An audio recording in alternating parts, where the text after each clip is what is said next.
ॐ अज्ञानतिमिरान्धस्य ज्ञानञ्जनशलाकया चक्षुरुन्मिलितं येन तस्मै श्रीगुरुवे नमः। हरे कृष्ण। भगवद गीता अध्याय 13 एंड श्लोक संख्या 33।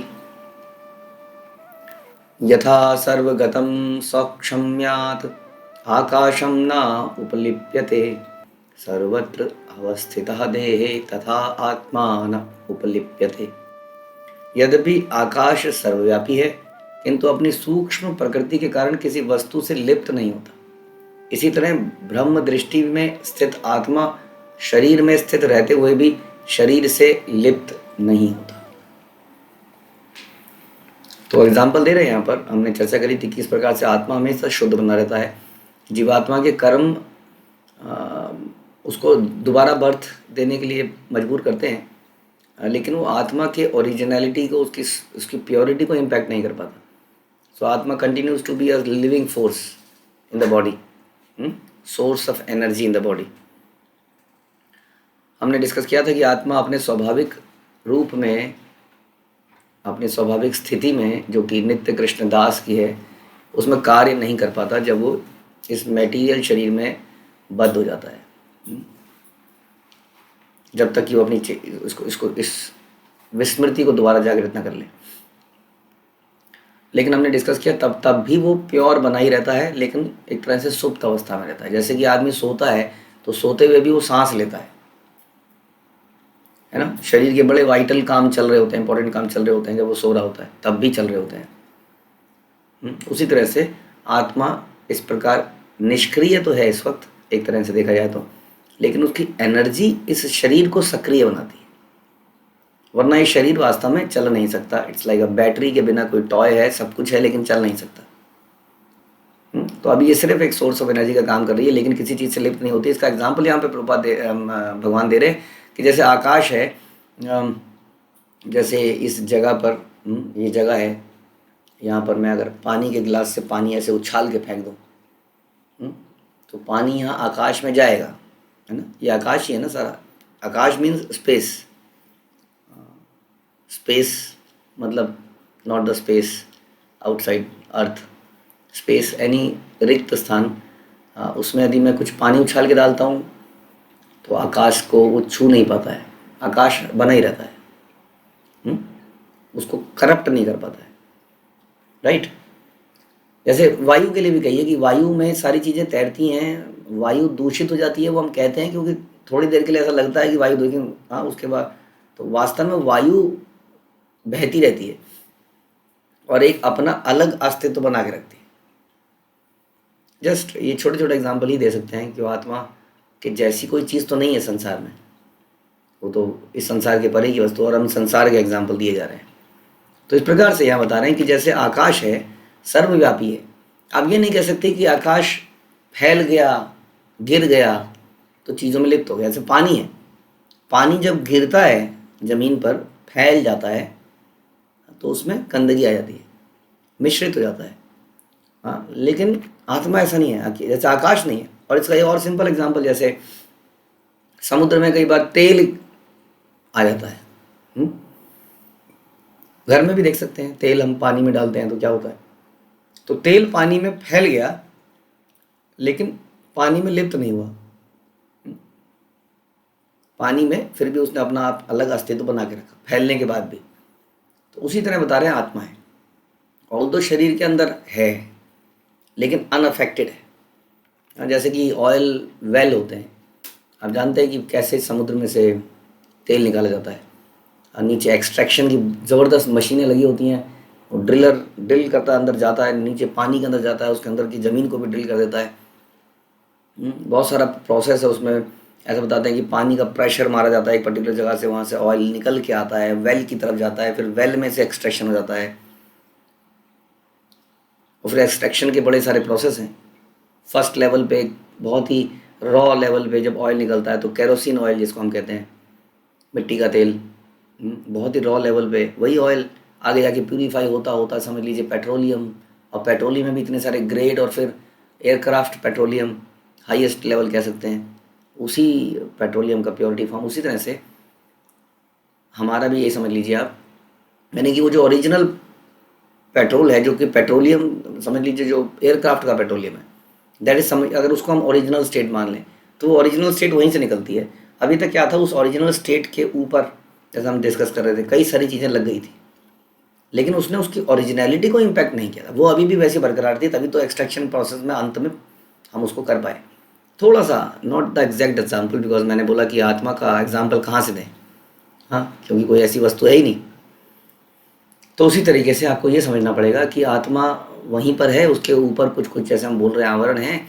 धीरे धीरे प्यूरिफिकेशन प्रोसेस से हम इस आवरण को हटाते हैं। बेसिकली ये आवरण क्या है, मन की इच्छाएं मोस्टली, और हमारे गत पहले किए गए कर्मों के इकट्ठा जो रिएक्शन इकट्ठे हो रखे हैं हमारे सर पे, उसको हम धीरे धीरे हटाते जाते हैं, अंत में वो प्योर चीज़ निकल के आती है। तब वो अपने रूप को, गुण को, सब चीज़ को एकदम से रिवील करती है। हाँ, भगवान का जो उसका खोया हुआ सुप्त प्रेम है वो जागृत हो जाता है। हाँ, इसलिए भक्ति करने में शुरू में लोगों को आनंद नहीं आता है, इतना बोझ सा लगता है, क्लासेस सुनना, जपा करना खास तौर पर। और धीरे धीरे जपा आदमी का एक, हाँ, एक महत्वपूर्ण अंग बन जाता है, आनंद का कारण स्रोत बन जाता है।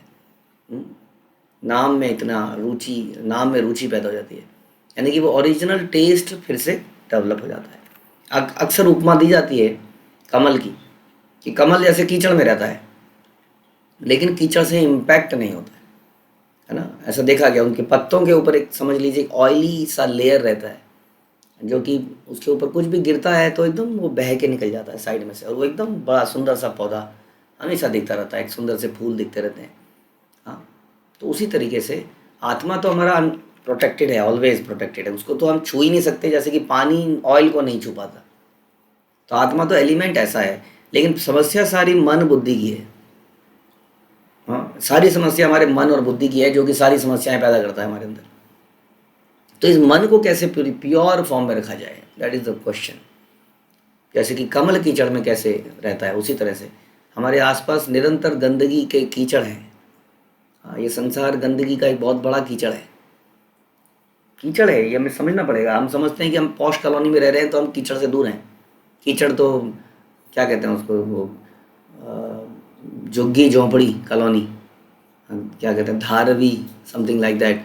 वो झुग्गी झोंपड़ियाँ वहाँ हैं, गंदगी वहाँ है, कीचड़। हम तो बहुत ही साफ जगह में रह रहे हैं।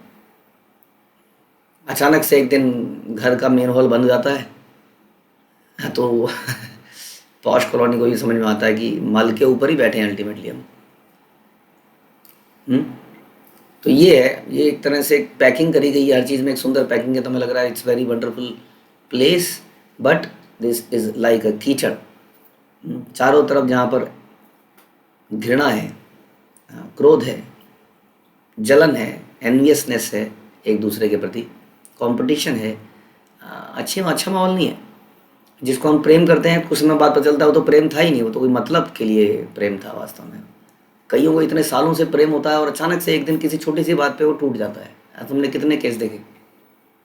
तो ये एक बहुत भयंकर मड है, दलदल की तरह है। अभी दलदल में लेकिन कीचड़ बड़ा अच्छे से, कमल बड़ा अच्छे से रहता है, अनअफेक्टेड रहता है। तो वो लेयर हमें चढ़ानी पड़ेगी, जैसे कि लेयर कमल के पास है, अनअफेक्टेड बाई द सराउंडिंग्स। तो हमें भी ऐसे ही रहना पड़ेगा, क्योंकि हमारे पहले तो ये मानना पड़ेगा हम कीचड़ में हैं, तभी तो हम अपने आप को प्रोटेक्ट करेंगे, नहीं तो अपने आप को ओपन छोड़ देंगे। हाँ, to be corrupted by everybody. तो हम करप्ट होते हैं, हमें भी अपना इंसुलेशन लगाना पड़ेगा। अधिकतर हमारे अंदर जो गंदगी जाती है वो हमारी ज्ञानेंद्रियों से गंदगी जाती है। ज्ञानेंद्रियों में मुख्यतः हमारी गंदगी अंदर जाती है हमारे आँखों से, हमारे कान से और हमारे मुंह से। मुख्य तौर पर गंदगी के मेजर सोर्स जो बाहर की गंदगी को अंदर ले लेते हैं, हमारी आँखों से तो ज़बरदस्त समस्या है। कोई ऐसा दृश्य देखते ही हमारे अंदर बड़े सारे विचार पैदा हो जाते हैं और वहाँ से गंदगी शुरू हो जाती है। We have to mind our thoughts, क्योंकि धीरे धीरे वो विचार कुछ क्रियाओं में बदल जाते हैं और हमसे पाप होने लगते हैं। इसलिए आँखों से उस गंदगी को, क्योंकि चारों तरफ जैसे मैंने बोला गंदगी ही गंदगी है, देख सकते हैं।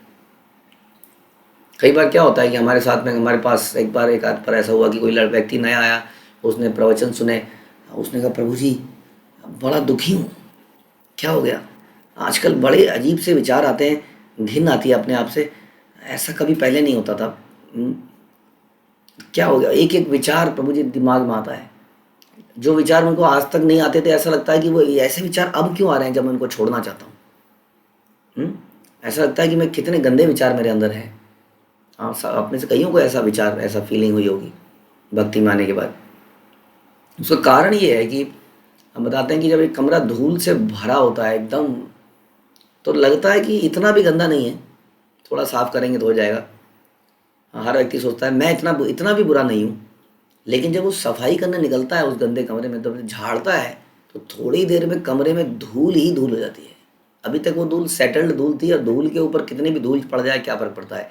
तो जब हम टोटली करप्ट थे, गंदे थे, हमारे विचार में लस्ट थी, एंगर था, लोभ, ग्रीड था, तो हमारे ऐसे छोटे मोटे विचार हमारे मन में आते रहते, ऐसे गंदे विचार, चुटकुले, हम कभी उसके बारे में बॉदर नहीं करते थे। लेकिन अब जब एक प्योरिटी का एक लेवल प्राप्त किया, पहला लेवल ही, उसके बाद ये धुआं उड़ता हुआ दिखने लगा है, धूल उड़ते हुए दिखने लगी। अब वो एक एक विचार दिमाग पे छेद कर रहा है। ओह कितना गंदा विचार क्यों आया, ओह कितना गंदा विचार क्यों आया, क्योंकि अब वो सफाई का प्रोसेस चालू हो चुका है। तो पहला, सबसे पहले हमें ये समझना पड़ेगा कि हम एक गंदगी, एक कीचड़ में हैं, जिसमें आँखों के ज़रिए बहुत सारा कीचड़ हमारे अंदर जाता है।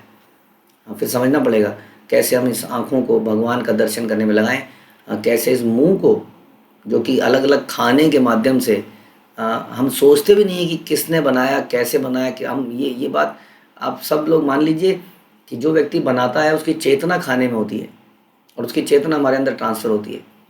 हाँ, इसलिए हम कई बार बोल देते हैं कि मैंने तो बिना लहसुन प्याज का खाया, समथिंग लाइक दैट, बट चेतना तो वही गई। तो ये मुंह से हमारे अंदर बहुत बड़ी गंदगी जाती है, मुंह खोलते ही कीचड़ तो बाहरी से अंदर ही आएगा सारा। तो इस प्रकार से कान अक्सर हम लोग अक्सर प्रजल्प करते रहते हैं। हम अगर प्रजल्प नहीं भी करते, या useless talks which is not related to Krishna, which is not related to self realisation, आत्म साक्षात्कार के लिए नहीं है वो बातें, कोई दूसरा, क्योंकि वो इंटरेस्टेड नहीं है, वो आपको ज़रूर सुनाना चाहेगा। वो आपसे लंबी लंबी बातें करेगा या करेगी। तो इस माध्यम से हम वो सारी गंदगी को अपने अंदर ला रहे हैं। हमें इन रास्तों पर ताले लगाने पड़ेंगे, मना करना पड़ेगा। जैसे कि कोई हमारे घर में कूड़ा डाल देता है तो कितने आग बबूल हो जाते हैं हम, कितने झगड़ा हो जाता है, कूड़ा कैसे डाल दिया मेरे घर के आगे। लेकिन जो हमारे कानों में रोज लोग निरंतर कूड़ा डालते रहते हैं, व्हाट अबाउट दैट। मैंने आज तक किसी को लड़ते हुए नहीं देखा, आपने इतनी गंदी बात मुझे बोली, कैसे कैसे बोल दिया आपने, आप खबरदार जो आज के बाद मुझे फ़ोन किया। आप बोला आप में से किसी ने, आप सोचते हैं क्या करूं प्रभु जी। हाँ, पुराने दोस्त हैं, पुराने मित्र हैं, रिश्तेदार हैं, बोल देते हैं। और हम गंदगी डालने के लिए अपना कान खोल देते हैं। क्या हम अपने घर में डालने देते हैं किसी को कूड़ा। माताओं की भयंकर लड़ाई देखिए, चुटिया खींच के, बाल नोच के माताएं लड़ते देखिए हमने, गाली गलौज, खतरनाक लड़ाई कूड़ा डालने के ऊपर। लेकिन जो कूड़ा जो हमारे कानों में, हमारे मुंह में, हमारे आँखों में निरंतर डाला जा रहा है, जिसके कारण से एक कमल अब करप्ट हो गया है। तो हमें इन चीज़ों पर ताले लगाने पड़ेंगे, और इसको भगवान की सेवा में लगाने का। इस कान से हम भगवान के प्रवचन सुने, भगवान का शुद्ध नाम सुने, हरे कृष्ण महामंत्र सुने। इन आँखों से भगवान के दर्शन करें, भगवान के भक्तों के दर्शन करें, और इस मुंह से भगवान का प्रसाद ही पाएँ, भक्तों का बनाया हुआ उच्छिष्ट, भगवान का उच्छिष्ट पाएँ। तो इस प्रकार से इस पर ताले लगेगा, तो तब ये जो है हम इस प्रकार से रह पाएंगे जैसे कि आत्मा रहती है शरीर के अंदर, unaffected by all this what is happening. उसी तरह से इस संसार में रहते हुए हमें अपने मन को, ताकि मन ऑल दो आत्मा का पार्ट नहीं है, बट क्योंकि मन से ही भक्ति करनी है, मन के द्वारा ही हमें अपने आप को प्योर करना है, मन ही को प्योर करना है, उसकी इच्छाओं को प्योर करना है, तभी ये आत्मा अपने ओरिजिनल स्टेट में आएगी। तो इसलिए हमें भी ऐसे ही रहना पड़ेगा, जैसे आत्मा शरीर के अंदर शुद्ध रहती है, हम भी इस संसार के अंदर रहते हुए, जो कि निरंतर आई मीन इट्स लाइक जैसे हमने बोला मड, दलदल, इस दलदल में हम आपको कमल की तरह सुरक्षित रखें, भगवान का चिंतन करके। अदरवाइज़ हमारा ये मन दूषित हो जाएगा, और उसके बाद मन दूषित हो जाएगा तो ये आत्मा बेचारी बंधन में रह जाएगी हमेशा के लिए। एक के बाद एक का शरीर, दूसरा शरीर, तीसरा शरीर, ऑल दो it is pure, it is like एक व्यक्ति है जो कि बहुत ही प्योर है लेकिन जेल में फंसा हुआ है।